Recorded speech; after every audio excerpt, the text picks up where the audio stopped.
1 second, let me cut down the glare in here. It's a little glare. Yeah, that glare. Here. There. That's a little better, huh? Can you see? All right. Yeah, I think so.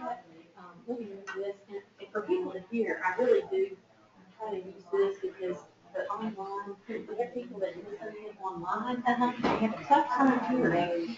I just got a little bit small. I don't want you to trip either, so. Okay, I'll be careful. I know it's hard, so. Okay. All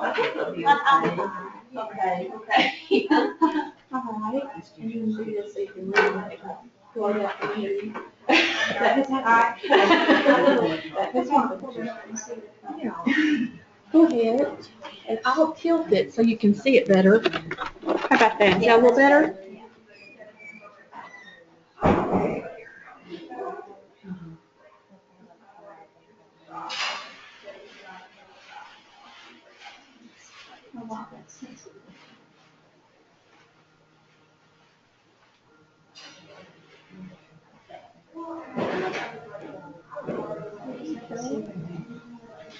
I'll call it right back up, but I want to be sure I've got you here.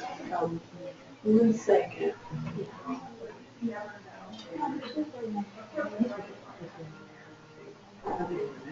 Okay. Now I'm going to call it the stage. I need to test the audio to make sure I'm getting some audio here. That's so intimidating.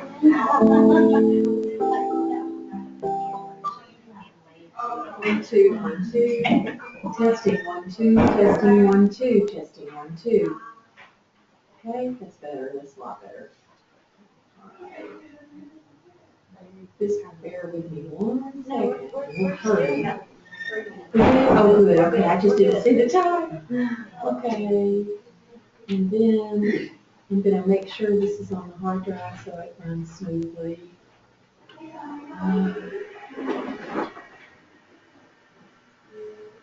Sometimes if it runs off the jump drive, the connection will stutter and it act kind of funny.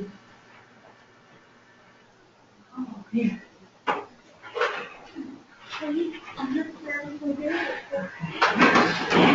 All right.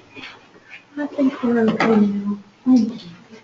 I have the pleasure of introducing our speaker today, which is Susan Branscombe. Susan has about 15 years research experience and works with Penny in her office when doing regulatory work. She has lots of good experience, and she's going to talk to us about proper use of notes to file. Thank you, Meredith. Thank you, Meredith. Is there anybody in here that hasn't ever heard of a note to file before? Okay, great. Because I know that this is going to be, everybody's already seen it, you've done yourself, but at least we're getting 1 semester hour, right? So, go ahead and chime in if you want to. You know, this is like a hands-on, and we're just all going to just go over something that we already know. So, let me see about, if I can do the slides. Okay, great. So today's objective is we're going to discuss the critical role of documentation. We're going to define a note to file. We're going to describe the contents of a note to file, and we're going to identify proper and improper uses of a note to file. Okay, so the documentation to have a regulatory responsibility for documenting the study rests with, as everybody knows, the investigator. And here on the top one, I'm not going to read this. This is for your Code of Federal Regulations, which requires you to be able to have your documentation. And then the bottom one is, again, a reiteration of the ICH-GCP, of why requiring your source documents and why it's so important. And the reason it's why it's so important is because once you create a note to file, it becomes a part of your central regulatory documents. Okay, so remember, if it is, everybody's heard this before, right? If it isn't documented, then it didn't happen. So that's like a common thing to say. So a note to file can be your best friend. So remember that. But it can also be your worst enemy too. So how it document is mattered. How you document it it matters. You got to make sure that when you do document or do put something in a note to file, that what you're saying is true, and whatever reference in your records is, make sure that it's correct. and they're concise with it. And you want to make sure, does the note to file make sense? Does it make sense? Does it make sense to do this note to file? Yes or no? And that's your call, your judgment, whether or not you think it makes sense to do this file. If it's taken you 30 minutes to figure out why you did something, I would figure out that you would need to do a note to file so that, a year from now you go back to it. You don't have to spend that time figuring out why you did what you did. Okay, does it add value to the study? Does it add value to the study? If it doesn't add value to it, then think about it. Do I really need it? Okay, so what is a note to file? Like I was saying earlier, if you do a note to file, it does become a part of your central documentation. So it's going to be auditable. It's going to be part of your study file. You're going to have to keep it as long as you keep your study files. So just remember that once you make that commitment to do that note to file, that becomes part of your central regulatory documents. And make sure that the content serves a purpose. Does it explain an error, omission, or potentially ambiguous data that occurs during the course of the clinical trial? Does it document decisions that were made or instructions for study sponsors or problems that were experienced? And also, is a note to file should add the value, like we were saying just a few minutes ago. Okay, let's describe we're going to take the time to describe a note to file. We've talked about it we talked about when we need it and what it is, so now let's look at it. And I hope that, I know you're not going to be able to see this, but I do, and it's not going to be able to open it. So you have it in your file right there.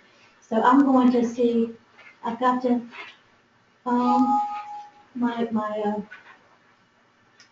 it's not pulling up. So give me She moved it to the hard drive and she didn't pull his file. Okay. So can we get that, Juliet? If you exit out, you can zoom in and PowerPoint. Okay, let's do that. So how can I minimize this? Or you just want to open the file directly? I just want to open the file directly. Yeah, I think just hit escape and you'll be able to, Okay, great. So you could zoom in there at the bottom right if we want, the bottom right of the PowerPoint where it says like 53%. Okay. Yeah, over there. I want to be able to go to my little, where's my jump drive? Like, how can I get to my go jump? to start on the left. That little circle thing? Yeah. And then go to computer on the right. Go to the right. Like, big. My right, okay. Yeah. And then, There we go. yeah. Okay, so I'm going to be jumping back and forth, so just bear with me. Okay, so here we go. And then, can I open it up from here and start all over again? She said it would Okay. slow down, but I think you'd be better that And way. then that way maybe it'll work, y'all. Okay. Look, and if it doesn't work, just bear with me a second. And I'll go back the old way.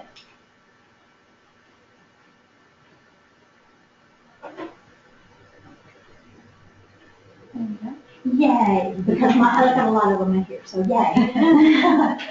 Okay, so now then, I just wanted to go over, this is an example. This is an example of what a note to file is, and this is a format. And there are different formats basically out there. Everybody's going to have a different format. So as a sponsor, our NIH really tells us how they want our formats to look. So this is just a modified version of what the NIH tells us what they want ours to look like. So when we send it out to the sites and we have the sites do a note to file, we ask them to do it in this format. You may want your own format for your office to do things internally, or you also may have to follow your sponsor's note to file format. So I'm not going to go over this with you since we're all seasoned and we know what it looks like, but I just wanted to provide you an example of all the things that will go into it. Is that okay with everybody? That you can read that on your own there?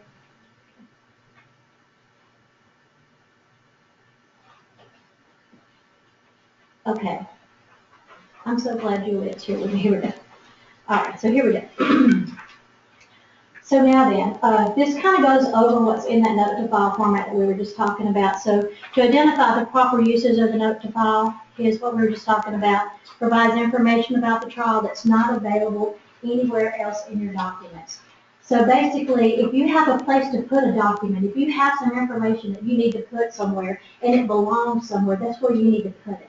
But if you have any information about a study that you want to do and you want to document and it doesn't belong anywhere else, this is how it can be your best friend. Just put it on your note to file.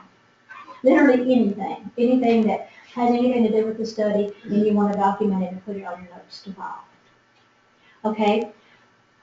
So we want to provide clarity, saves time. Again, like I was talking about earlier, if it's going to take you 30 minutes or to an hour to figure out something that you did or didn't do, go ahead and put it on the note to file so when you go to it 6 months from now, you'll be able to remember that. And you want to document corrective actions and procedures that were used to fix the problem.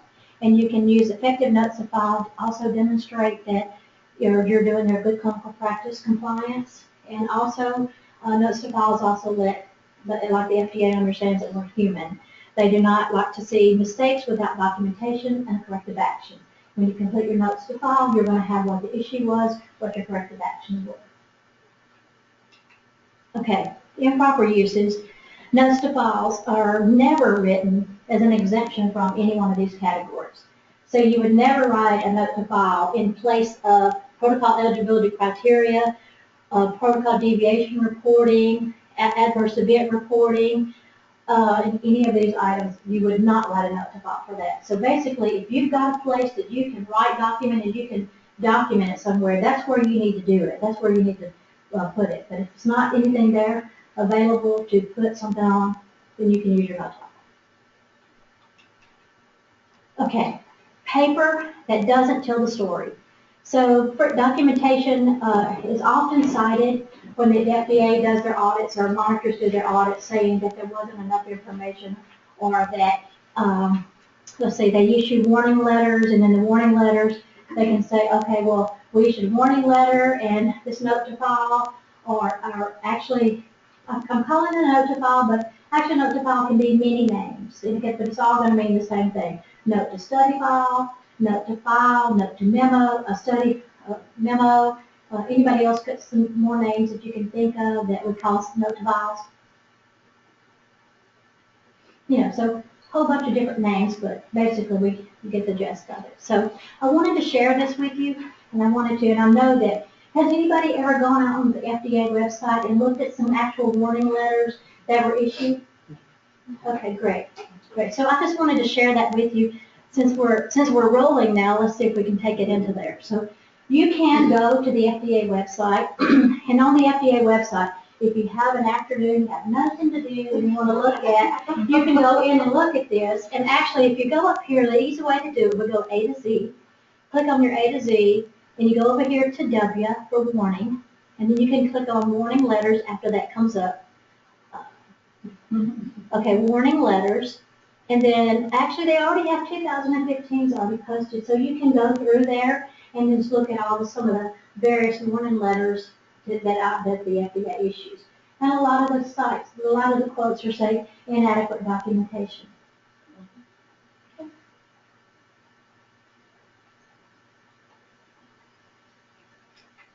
Okay. Here is an example. Remember I told you that a note to file can sometimes be your worst enemy. Here's an example that was written that was talking about how someone had a study visit and they written the note to file, but I don't think I have a pointer here, but I'm going to say, but by contrast, that this note to file was written by a different study coordinator that told a completely different story.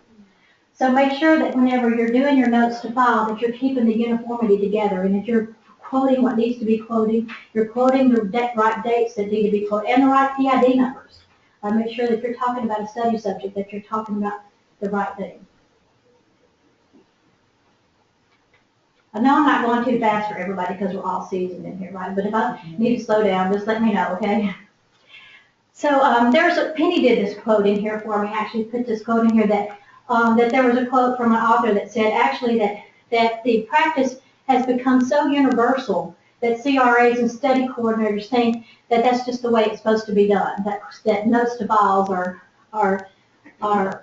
think that they're a regulatory requirement. Well, a note to file is not a regulatory requirement, but because there's so many people, like if a study monitor comes out, the first thing she's going to do, he's going to do, is say, okay, we're just doing note to file. You're like, okay, well, what do you want me to say? Just tell me what you want me to say, and I'll put it in the note to file.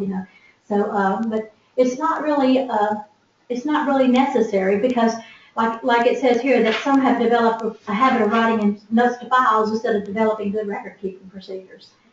So keep in mind that that's becoming the trend, is this right here, so. But, okay, notes to files are flags. Like sometimes when you do a note to file and you have a monitor come out, they're gonna look at that note to file and they're gonna pick at it. And I'm not saying that they do that on purpose, but they're gonna look at it and it's okay. Well, if it's important enough to write a note to file, again, does it make sense? Is it needed? If it's important enough for me to write a note to file about, let me go back and look and see what they're telling me. What are they telling me in this? So just make sure that the contents make sense and you need it. Okay, where to store it? Where are you going to store your note to file? So if you're going to talk to something about related to the patient, they do it in your shadow charts. If it's going to be related to a monitor report, do it with your monitor report. If it's going to be related to regulatory, then do the regulatory writing. Come get that. So wherever you're writing it about, just put it where it's about. And I don't know that some people like if you have a list of notes to files over here and you have all of this and you do an Excel spreadsheet and say, okay, these are all of my notes to files that I have for everything. I don't know, is that a common practice that people would do? Like, if you're a study coordinator, would you have like a whole list of all of your notes to files? And, okay, well, as a sponsor, putting on the sponsor hat, we do. So if we are sending a note to file out to all of our sites, we keep a list of all the notes to files that we send to the sites, whether it's sometimes a note to file that we send out to the sites, and I'll have examples of this, can be considered significant. And when I say significant, it means that they make a big difference, and then you might have to report that to your IRB, or some are non-significant. The way we consider it might be a further explanation that's needed in your manual of procedure or something like that. And that's just going to be for your information purposes, and maybe if you're in the course of developing the manual procedures, you didn't really think about explaining that, and then you go back and you say, okay, wow, we should have done that, we should have explained that a little better. And then we gather all these notes to files that we've sent out to the sites during the course of it, and when we do the next version, nobody only has but one version of protocol, or one version of them all. But when we do the next version, then we incorporate all of those notes to files into that next version so that we can keep it going. So yeah, we keep those. So, retention and distribution.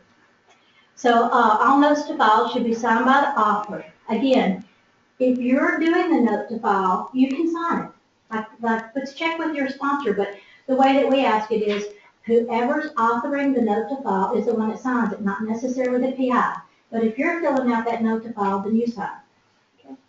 Okay. It's kept on file at the site regulatory files, made available to the clinical site monitors reviewing the site documents and procedures. And notes to files should be distributed to your IRB, depending on whether or not your IRB wants to have it or not. So do they want to have those notes to files?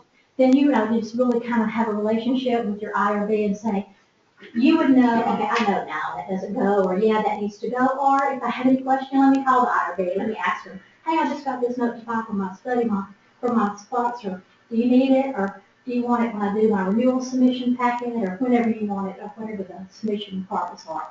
And then also, if you're doing a note to file, make sure that you double check with your sponsor to see if they would like to have a copy of it. So I can tell you that from the regulatory side of the house, if they're doing a note to file, there's some that we need, and there's some that we don't need if they're completing it there at the site. And I'm going to go into some examples now, but since I talked about it, I'm going to tell you now too. Because I hate for somebody to say, we'll talk about that later. So one example would be, if you're doing a note to file to tell me that in your regulatory binder, your investigators' progress reports or investigators' brochures are in that binder because it's too big over here. I don't want that because that's all housekeeping type stuff. But if you're telling me that, okay, it is the policy of my IRB that they don't put the expiration dates on their informed consents, and the informed consent remains current until there's a needed change to it, then I probably want that one. So whenever you're submitting your renewals, and I'm looking at it, and I say, well, where's your informed consent? And then they'll say, well, remember I told you, and I'm like, oh, that's right. So we have to keep up with those, and we try to keep those so that we don't ask everybody to make it look like we don't know what we're doing when we ask you for it each time. We'll go back and make sure, hey, do I have a note to file saying that remains current? Then I'll go back and look, and if I don't have it, then I'll ask for it. So there's the 2 examples, but I'll show you those 2. Here's another example. Here's another example of, oh my God, this is the same person. I cannot believe this, and I'm going through, can you imagine having a medical license, a CV, HIP training, and all of these have the different names. And this is the same person. I'm like, okay, you can't go back and have the CITI training, change it. You can't go back and have all of these entities change that name so that they'll all be the same. But it is the same person. So, especially the birth certificate, I have to go change it. She even pulled for this. On top of this, she said, in the birth certificate says this. And I said, oh, thank you. I don't need the birth certificate. Like, okay, so here, let me give you an example. So what I did was, I just simply asked her to do a note to file. I asked the site to do a note to file, and basically said, this is the same person. And I was like, thank you. You know, because believe it or not, that took a little while. I'm trying to figure that out. Okay, so some more samples, and we're doing some samples now. So this is to explain something. Here's a note to file that you would use to explain something. And I don't think I provided these samples, or no, they're in there, but you can't see them. You know, so they're tiny. But I'll make them big for you as we go. So right here on this one right here, this is a note to file about the, remember I was talking about how the IRB approval. Different IRBs do different things, and we're so used to the way IRB does it. And it has that nice little thing in the bottom that says approval date and expiration date. Well, some IRBs don't do that. So some IRBs don't even have the approval date, or they don't even have the expiration date on it. So how do you match it up? You're looking at that IRB approval letter that will specifically state when it was approved and match up on it that will address what that document was that was attached to it to make sure that, hey, that matches that. This is where that goes with it. So sometimes you don't know that, so you have to ask the site to do this. That's another way of how it's helpful. Okay.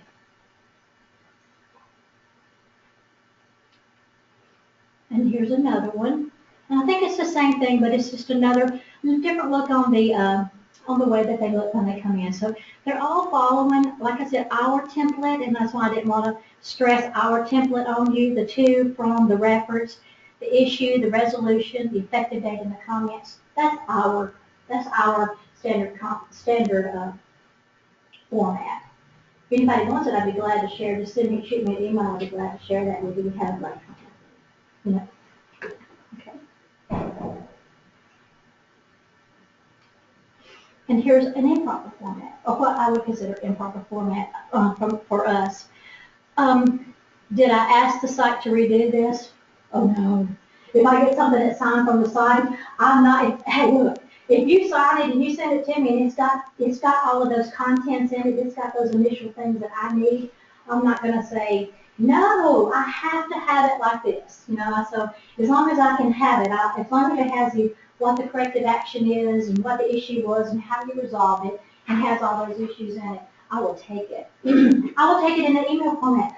You know, it's kind of like, just get it to me, get me to explain it, you know, especially if it's a PI, you know, and they're doing something and they say, okay, well, we did this, and okay, well, just shoot back to me what you did, and then I will take that and I will list it with their, yes, we list the sites, note to files too. I'll list it with their notes to files so that we have a list of all that they've done.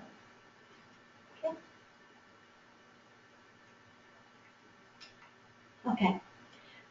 There's just some examples like what I was talking about earlier that the sponsors might send out, and this is not de-identified because this is Penny's, and I told her, I said, I'm not de-identifying yours because this is ours. So here's some examples of what we would send out, and like remember I was talking about earlier about we have a mock, and so we're just further defining, and yes, we sent this many out at one time, isn't that a shame? So we were trying to further define what the mock was and what the procedures were, and some questions, so they were all coming at us, and so we kind of, Mary's laughing because she did some of these, but here they are. So we put all these together, and we followed our format, and we asked them to put it here at the bottom, like what the comments were. It says, please keep this information, it's gonna be incorporated in our next version of the MOP. And then here's, keep that with, and actually I think we told them to keep it with it. Yeah, keep this with your current MOP, so that you can have all the changes right there currently. So those are kind of some neat little things that we talked about, just different ways. And so basically, and then again, we call it note to study file. Like I said, it's different names. Note to memo, note to study file. I do have a quick question. On the effective day resolution, like one of the current ones we're working on, is there was a patient that the consent form changed, like right after, literally right after the patient was consented, and I already counted it, or we should have used the other one. So then they were discharged, so we're not out to them. So is your resolution date the resolution that you're deciding what the corrective action plan is, or when it's actually resolved and that we've received the consent back, and we're going to have a note about it? I think you're looking at that like it's an SA form, whether it's resolved with sequela, resolved without sequela, or something like that. I think it would be whatever you, correct me if I'm wrong, Meredith, or y'all, it's what you want to put on there. If you want to say that this is what we're going to do in the future, but as of today's date, this is what we were told, and this is what we're going to do. But I think that's the beauty of these things, that you can tailor it to what you want to do, because nobody's going to come back and tell you that you completed it wrong. Unless you don't have stuff in it. Unless Right. No. Does that sound like a fair, anybody else have anything that, any similar incidents that you want to, you can help her with, or does that sound like you? Y'all are so helpful. Thank you so much. Okay, so there's some other reasons that you might complete a note to file. Okay. One of the reasons would be your sponsor requested it. And yes, we do sometimes request that you can complete a note to file. So I'm going to say some of the reasons. Let me say, I'm going to click right here, and I'm going to say, this is our project notebook. And throughout our project notebook, we have asked our sites to complete notes to file in certain sections of that project notebook.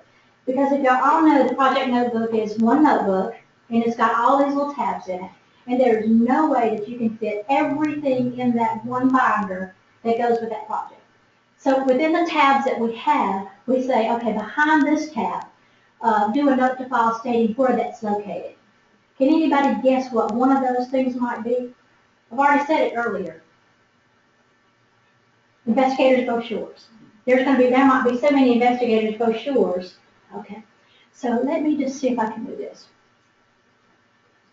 Yay. Okay, now then.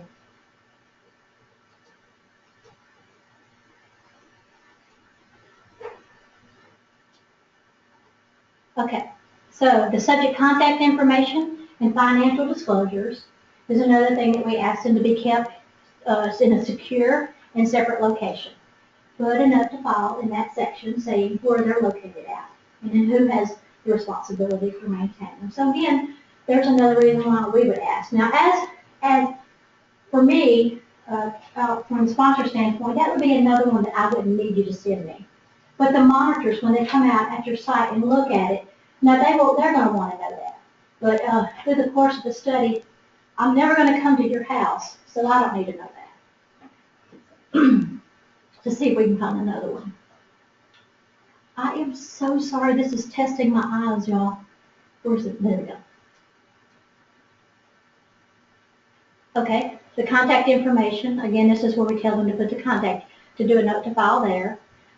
The investigator's brochure, to please place a note to file in this section and put them in a separate binder. Just giving you a kind of a light on note to files and how important they are. They are part of the study, and how we do rely on notes to files a lot. So this is kind of like y'all already know this, and y'all probably already do this. But this is just another perspective on it. And also this for the investigators' brochures. And here, financial disclosures. That would be a very important one, that you would want to keep those separately instead of having them with everything else. Okay? And let's say it again. And then the significant correspondence that I was talking about earlier, when you got significant correspondence or non-significant correspondence, then you would be identified by your sponsor. And then as sometimes when we send the notes to file out, or we send an email out, normally it's an email that we'll send out and we'll say, this is significant IRB correspondence. Please submit this to your IRB according to their guidelines. If it's not required, then send me a note to file back telling me, hey, my IRB doesn't want this. But if your sponsor is deeming it to be important and you're saying if your IRB doesn't want it, just shoot me back a note to file saying, hey, my IRB doesn't want it until renewal or a certain time or something, things like that. And then that way that checks off the check at your site that we're not still waiting on to get that back from your site. Okay. I think that pretty much covers all of ours. I think I'm getting redundant. Or drug accountability forms, if you're not going to put them there, put another file behind that section saying where it's going to be. So you kind of get the gist of it. So all through this, we've told our sites that you got to do these note files.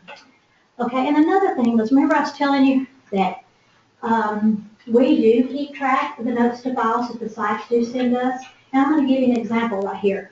For us, the regulatory document tracker, we have a database. Thanks to Juliet.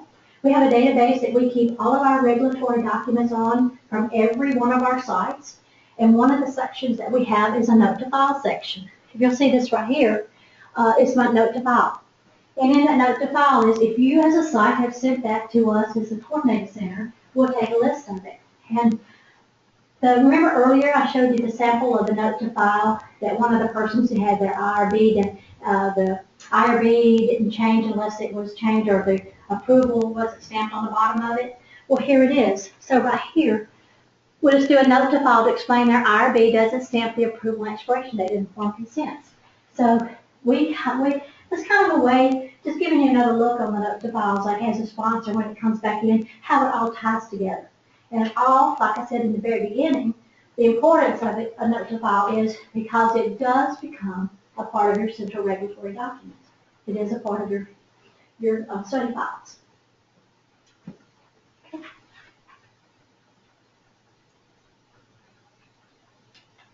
Okay, so the key take-home point that I'd like to offer you today is notes to files can be used to document anything, literally anything, that doesn't fit on a form that needs an explanation. But remember, we were talking about earlier, does it make sense? Is it needed? Keep that in mind too. So, all right. So today, and I know it's been very quickly, we've discussed the importance of source documentation. We have defined a note to file. We have described the contents of a note to file. We've identified the proper and improper uses of the note to file. Do I have any questions? My grandbabies. And also, this is maybe just give you another perspective on how some monitors or some sponsors take its notes to files a little bit further, other than just telling you, hey, look, this is what a note to file content looks like. So, does anybody want to share any experiences that they have with notes to files? Y'all have been so talkative. Penny, would you like to add anything? Well, let me untangle myself here. I'm sorry. I was just going to share that one of the things we're doing, we have come across a site that is doing, we're helping with the study, and I'll come up front. And there are some things that they're doing that may not be according to the protocol, and they're kind of just, again, whether it's right or wrong, I'm not going to make that judgment right now, but the issue is for the things they're not doing according to the protocol, we're going to have them write notes to file, so that if they're audited by the FDA, it will be on a note to file. Because it's like, if you don't do everything perfectly, Susan may have mentioned that, it's, none of us are perfect. The FDA wants you to find those imperfections before they do. So using a note to file to explain why you haven't done something in the course of the study, why you chose the protocol was written this way. I mean, you don't want to do this, but if it happens, do a note to file to explain why you did what you did. The FDA just looks really hard at that. They don't like to be the ones to find it. They want to see you identified it and you figured out what the issues were. Go ahead. I was just gonna ask, in your experience with FDA audits, how do they, how do they respond or react to those notes to files? Do they kind of feel like, oh, it's okay now that you brought it up first, or do they feel, will they still issue? Well, what they will do is usually if you're gonna write a note to file about that, you're going to be submitting, I'm gonna tell you also to the FDA and an IND. So they're already gonna know about it going forward. And so they'll have a chance to, it would go to the sponsor. So if you were doing it, if it's an investigator-initiated study, it's going to be a course of how you're conducting your study. And you would be submitting that to the FDA in an amendment. So they're going to see it up front, and then they can come back and tell you you're wrong. So that's kind of I'm glad you asked that question. Because really, protocol deviations are the way you identify that you haven't done something right, that you're making some judgments about your study. And you could really have it. Does that make sense? But if you're doing an investigator-initiated study, that's going to tell your sponsor what you're not doing, what them is. That's kind of what my question was too, especially when you have PIs that kind of evolve their protocols constantly. And we're kind of going back and trying to do amendments to catch up to where they want it to be. I mean, you want to handle investigator where you're not red flagging yourself. You're also, I mean, you do, but you don't. I mean, you're better to red flag yourself than to ignore something. And that's the only thing I would say. But if you're changing your protocol, that kind of is addressing the issue. Yeah, that's what we try to, as soon as we find out. I think of other protocol notes to file that we've had to address. It's just, they're amazingly important to explain what you're doing and what you're not doing. When again, as Susan said, when it doesn't fit on another form. But no, again, it will be scrutinized by the FDA, so you better be documented correctly. I have one comment or question for you. My understanding of a note to file and an amendment to the protocol is that they're two different things. So if your PI is not following the protocol, and that's become the SOP, that at what point do you need an amendment to the protocol? I mean, there's limits to what a note to file can cover. I mean, you know what I'm saying? Amendments, like whenever we figure out that the PIs decided to change directions a little bit and maybe fix on their own mind without letting other people know. So we go ahead and address that and do an amendment like that day. So it's taking care of as soon as possible because I can't do anything about what's already happened. All I can do is say we need to adjust this and move forward. So that way they're compliant in the future. Like, and I guess Connie was saying too that the next file wouldn't necessarily need to exist because you're already covering that by the amendment once your process change was. Is that right? Sometimes the notes to file, yes. And I think sometimes notes to file may be more importantly said, and I'm not sure I said it right, explains how you as the PI are interpreting the protocol. That is something that we've had to do with notes to file, is they explain when it, it explains more. It clarifies. Like I've been reading like a HSP and say, this isn't really clear right here. It doesn't say we're not going to do it. It doesn't say we're doing it. So just say clarify, but we could put that in the file instead. And that's an advantage that you have if you can do the amendment right away. I was an investigator initiated because like with us, amendments are going to take a little while.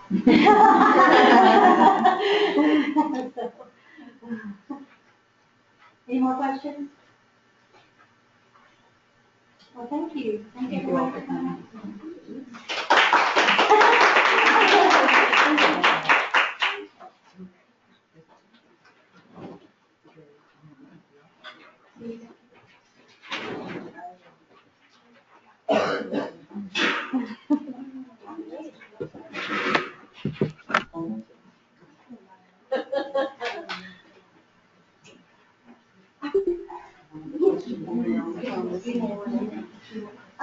looking at a couple of studies, just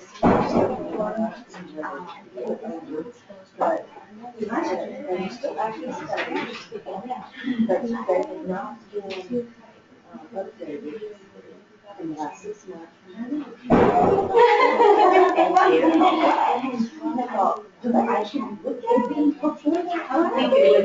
You know, so then I thought, well, maybe it's because they added that legal, transgender thing. I'm not sure. I don't know, anyway. I don't think this was a study that's okay. Well, the no.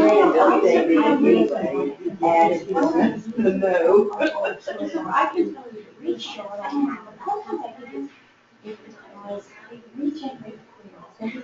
was a couple of times. What's going on? Just cut it out. Oh, that's not. No, before. You know what I mean? It's the last update. So this, I think I feel that thing. So I don't know why it fell off the radar. I think I'm gonna put it on the list. Well, I'm going to college. Okay. Sometimes. That it's okay. Still, yeah, that's the only thing.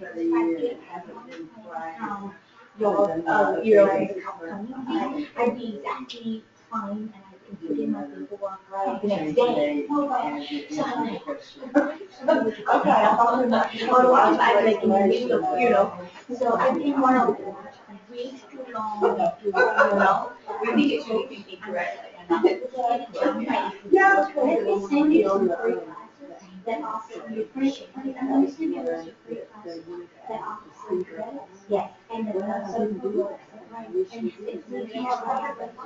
right. No, I'm not, right. Oh, you haven't got it? Well, I said, I guess I'm like, no. You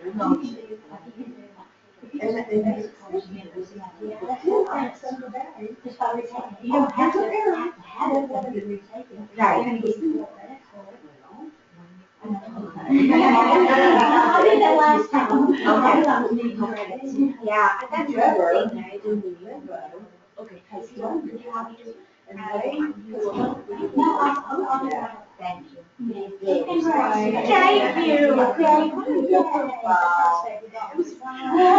There's a lot of record owners. It's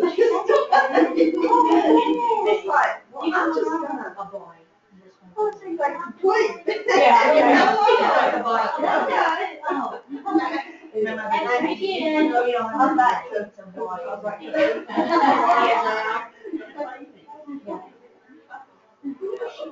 How are you doing? Good, yourself? So. Thank you, I really appreciate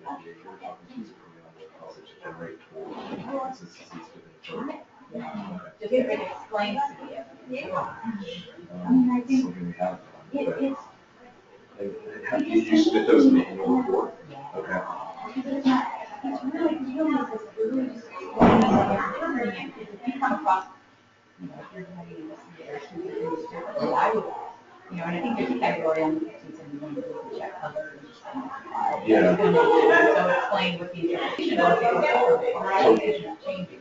What if we've changed the protocol since then? Oh, no, I'm worried about it. I would go back. Okay. All right. I mean, we just have a couple where it's just sort of not really, it's not very clear on how we, so we have this one particular case, someone's in a car accident, they were on therapy for so long, but they were able to restart. And the protocol defines, you know, you can restart a new course after you've missed so many. Right.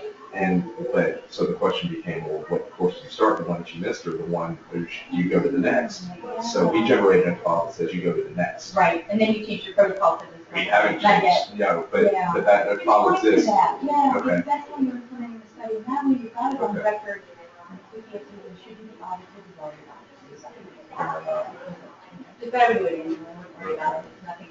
It's the, what I one of the things I found out is if you make amendments during the course of the year, and they don't require a full IRB review, then you can just leave it. So that's how you, all right. See, I didn't know that till recently. So what happened is we had a site, one of our, the people who we work with, we had notified the